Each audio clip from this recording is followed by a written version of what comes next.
Hey guys, it's Carrie with Kit Graphics. Back again on that two-part series about misconceptions. Today, we're going to talk about screen printing. This is such a big one. This is huge.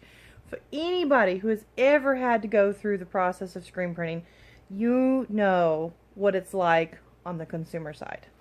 Okay, so let me take you down a little trip on the vendor side of it and the processes and the step-by-step factions that go into all of this. It's really very complex and it's amazing. It really is. It's an amazing process. And the fact that we have these capabilities to do all these things now, like direct to garment, where you basically print on material, is mind-blowing, and what we can do. So first off, when you're a customer and you need some shirts made, okay, so we're going to make some shirts for you. You tell us what you want them to look like. So there's this one. See, this is lovely. This is beautiful, isn't it? Okay, so I'm going to take you right down here. It's my shirt. This whole design has to be created, okay, by the designer. So as in the last one that you watched, if you didn't watch that one, I highly recommend you go back and watch it. But there is going to be a setup fee for this, right? Or an art fee, okay? Now, this is different than printing. Way different than printing. Because you have to think backwards as a designer. You have to think in the reverse, the negative, okay? So this would be printed on paper, no big deal, right? Okay, this green here has to be made with this purple void, no design right there, and then this G that is red, I don't know if you can see that's red right there, has to be made with a void of this green and this purple. Okay, so this is a 3-color screen. So there's one screen for each color. Okay, since this is a dark shirt, we put a sizing or a primer down. So in every aspect that is getting printed here is a clear coat that goes down first, taken off the rack, put into a dryer, which is like a conveyor belt, taken off that, put back on a rack, secured down, lined up the registration marks, and then start with the color. That's just for the clear coat. Then comes the lightest color first, which would be the lime green, then the red, and then the purple. And the reason why we do the lightest color first is because the darker color, if registration is not quite exact, the darker colors cover that, right? And that's especially true with black. Black is always the last one to go on because it will hide any of the wiggles. And you know, you're dealing with something that doesn't stay still. I mean, this is a shirt. It wiggles, right? And it is always bunching and wrinkling and everything. So a person has to take each shirt on and off the rack. And these racks are flat, and they have this big arm that comes down, and that's what their screen is on. And you squeegee the ink through, and you squeegee it back, you lift up that shirt, you spin the rack around, there's another shirt, it comes down, you squeegee that ink off, and the person on the other side is taking them off and then putting them through the conveyor belt dryer and then drying them.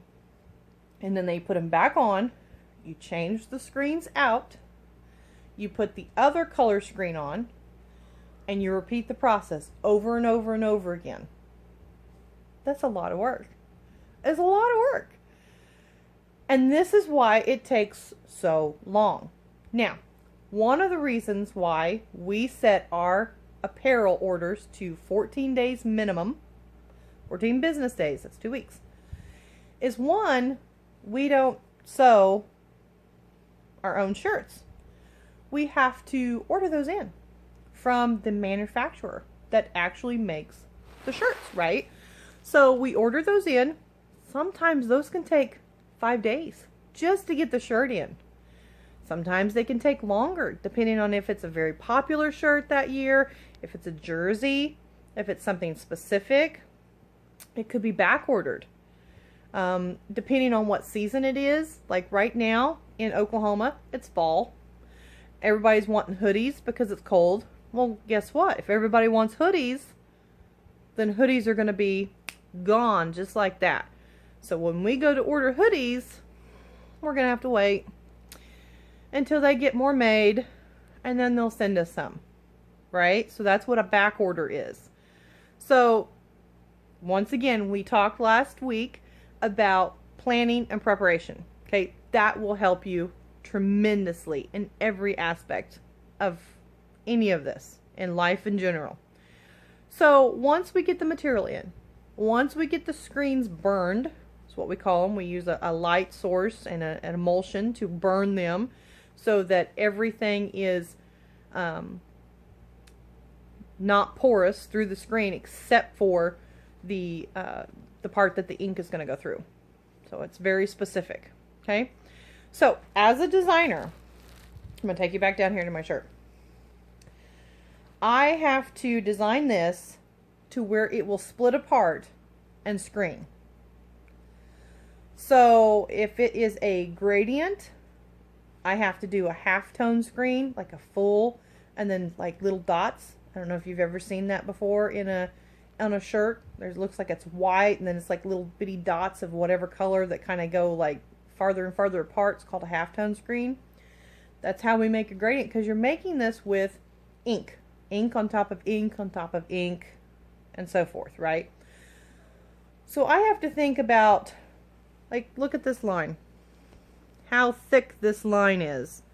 I have to think about if it's going to run. I have to think about all these little nicks and imperfections on this. I have to think about, you know, my wording. Is my wording going to be too thin? It may not screen well. It may look bad, you know. These little points and stuff may not be as sharp as I want them to be. And that's because there is obviously some limitations whenever you're doing this, because it looks great on the computer, but whenever you go to put it on a wiggly, soft, porous, pliable material, then it's a whole new bear to poke. And so it's really kind of fun, but it's very time consuming. It's very labor intensive.